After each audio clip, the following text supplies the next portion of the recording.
ব্রাহ্মণে শনিচ এব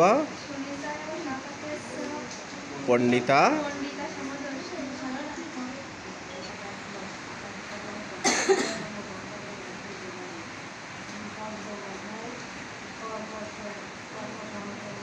সন্ন্যাসীও।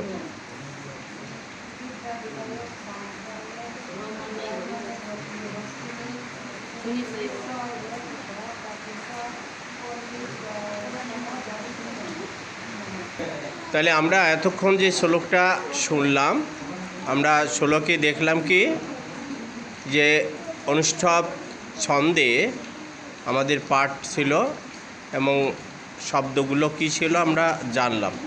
সেটা কি? বিদ্যা বিনয় সম্পন্নে ব্রাহ্মণে গভীহস্তিনী শুনিচ এব স্বপাকেশ পণ্ডিতা সমদর্শিন। বিদ্যা বিনয় বলিস।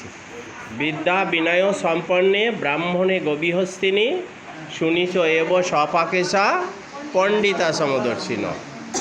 এটার অনুষ্ঠব ছন্দ ছিল বিদ্যা বিনয় সম্পন্নে ব্রাহ্মণে গভীহস্তিনী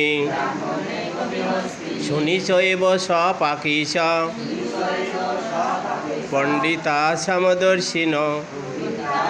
শ্রী ভগবান অর্থে কি বললেন? বললেন যে ব্রহ্মবিদ পণ্ডিতগণ বিদ্যা ও বিনয়যুক্ত ব্রাহ্মণ, গাবি, হস্তি, কুকুর ও চণ্ডালে সমদর্শী হন। তো এই যে 5টা শ্রেণী এখানে আনা হলো, এই 5টা শ্রেণীকে সমদর্শী হওয়ার কথা কেন বললেন? কারণ এই 5 জনের মধ্যেই ভগবান বাস করেন।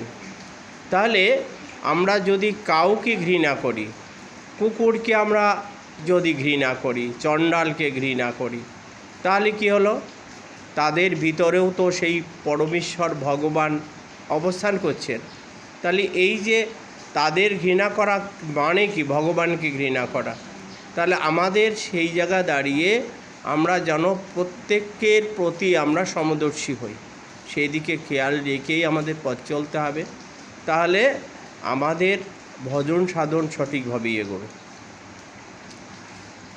তো আমরা এই আলোকে আজকে আমরা কর্মসন্ন্যাস থেকে 18 নম্বর শ্লোক আমরা এতক্ষণ পাঠ আলোচনা সবই করলাম।